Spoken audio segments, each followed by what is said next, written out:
My name is Hon Osaretin Edosomwan. I'm a businessman, also a politician, but like I always tell people, I'm not the normal type of politician. Politics to me is actually a part-time thing. I'm more of a businessman. And one of the reasons that made me to go into politics is because I found out that it wasn't possible for us to use our personal resources to help our people anymore. Knowing that it is better for you to be able to help your people, looking at the population of our people who are not doing very well in terms of upkeep and others. So I felt it would be better for us to go using the government funds instead of others diversifying public funds for their own personal reasons. I have my conscience and I feel, well, it would be better for us to use it to help our people because we could no longer do it on an individual basis again. That was one of the reasons that made us to go into politics. Ever since we have been on, I've contested, well, actually in the primaries, that's actually where we have always have our alders. The people like us, but of course, primaries is an internal thing between the party. So Contested for what? I contested twice that I've contested was to go to the National Assembly in the Green Chambers in the House of Rep, the representative. That was a few years ago. But this time around, my people said, well, looking at what you have and looking at your antecedent, it would be better for you to go to Senate.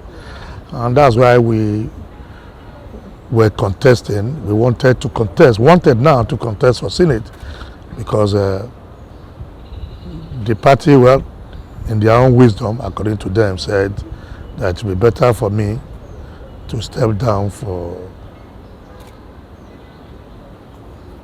one of our elder brothers who also was contesting with us. I don't know if I should call his name, but it is actually not in my way to call his name. He's His Excellency Imasuen, who was also a very good friend of ours, said I should step down for him, and there were pressure from every corner. And as a party man, I listened to my leaders. And I said, well, even though my people were not happy about it, that's why it took me time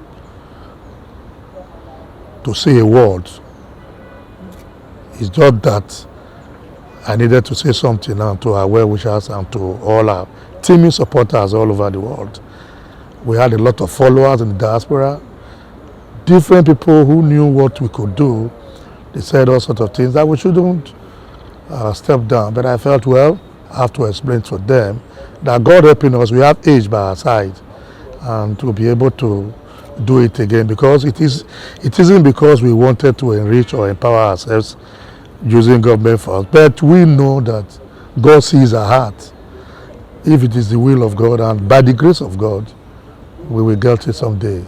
And yes, I've been in government. I served under former governor, Comrade Hon Osaretin. I was a special advisor to him on project monitoring. He actually gave me that position a few years ago when I contested to House of Rep. In that case, I wasn't pressured to really step down, but somehow the party also took a decision and said, well, somebody else should go. We went into a contest, and my elder brother, Razak Bello Osage, won that contest. And we all came out to work for him, and he won the other party. So after that, they saw what I did, and they saw the kind of support that I garnered. That was, to be precise, close to over 9 years ago or thereabouts. So they now gave me that position, and ever since I've had a very wonderful relationship with him. This new presidential primaries that we did, we're actually going everywhere together. He's my leader, he's somebody that I have a very high respect for. So that is all I have done actually. I've been in several boards. I also served Before becoming special advisor, I served in the Rural Electrification Board in Edo, and I've served in some other party positions. Of course, I was also a delegate to the National Convention, where we went to elect our party leaders, the national leaders. Wonderful, wonderful contest. It shows, you see, our presidential candidate, Bola Ahmed Tinubu, is a seasoned politician. He's a man that knows what he wants. He was actually prepared for the job. He's been the one helping others to achieve their own. When it came to his time, he said, well, this time is for him.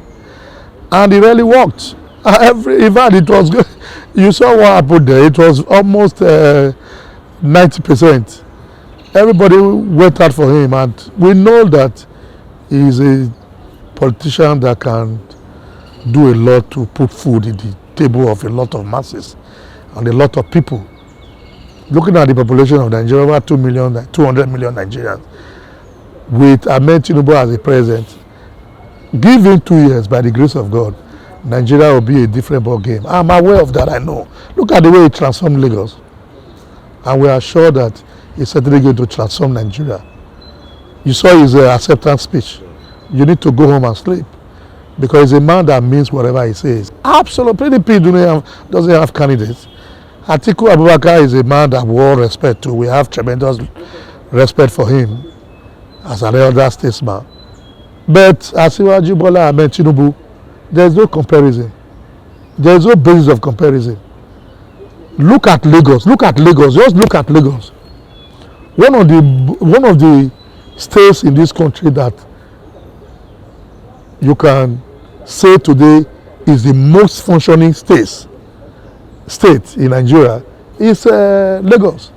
Asiwaju took it from 700 or 600 million to what it is today, over 50 billion in terms of revenue. And you can see that Lagos is working. And I'm not thinking, I know by the grace of God that Nigeria will work. We trust him. We know he has the capacity. You see, I keep telling people, Nigeria, we are all brothers. We are all one. There is nothing like north, south, east. No. We are all one. You saw the way the northern governors came out to say that presidency should be zoned to the south. That's equity. In fact, they are Nigerians. They are people who want the country to succeed. They even want Nigeria to be united more than us in the south.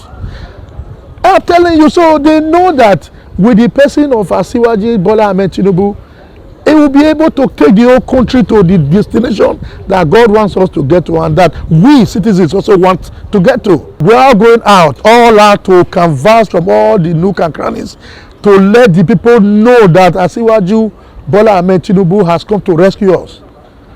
All this, I can go to bed. I can tell you to go to bed, to go and sleep. I am telling you with all sincerity that Bola Ahmed Tinubu, by the grace of God, is going to do well, very, very well. All these kidnapping, banditry that you are seeing here and there, because he's going to engage everybody. They are Nigerians, they are human beings. Well, hunger probably may have been one of the things that have caused all these crises. But with the likes of Bola Ahmed Tinubu, by the grace of God, he's going to put food in the table of a lot of Nigerians, and it is going to reduce to a very minimal level. Do you suspect the security situation in the country will be better? Absolutely not. Who is going to do that? Is it Professor Simbajo, who is also one of the disciples of Asiwaju? Forget about the contest. I mean, he has a right to contest. He's his son. He's his son. I mean, all those that contested with him, they've all started congratulating him. They are working. In our party APC, we do not have that kind of thing in our DNA. It is not done. What is supreme to us is the party. The party is supreme. After the contest now, everybody will go into the drawing board to make sure that APC succeeds. And by the grace of God, we are going to win. Yes, there have been one or two issues here and there. It happens even in a family. People can quarrel. But the only party in Edo State is APC. That's the only party in Edo State. Let us not deceive ourselves. Is it PDP you want to call a party? PDP that they are fighting themselves? PDP that, look at PDP, they have one loyal to His Excellency, the governor of Edo State. You know, the other one loyal to our big friend, Chief Danobi. So what are we talking about? In APC, there's nothing like that. PDP is a house divided against itself. A house that is divided against itself can never work. You know that. So we don't even talk about other parties. Yes, we were, to God be the glory, today we thought we were unfortunate to be in opposition, but today we are happy with what God has done for us. As far as I'm concerned, PDP is a write-off. There's no party there. Absolutely. All the candidates that we have, they are all going from House of Assembly to the Senate by the grace of God. Their presidency is a total victory for us.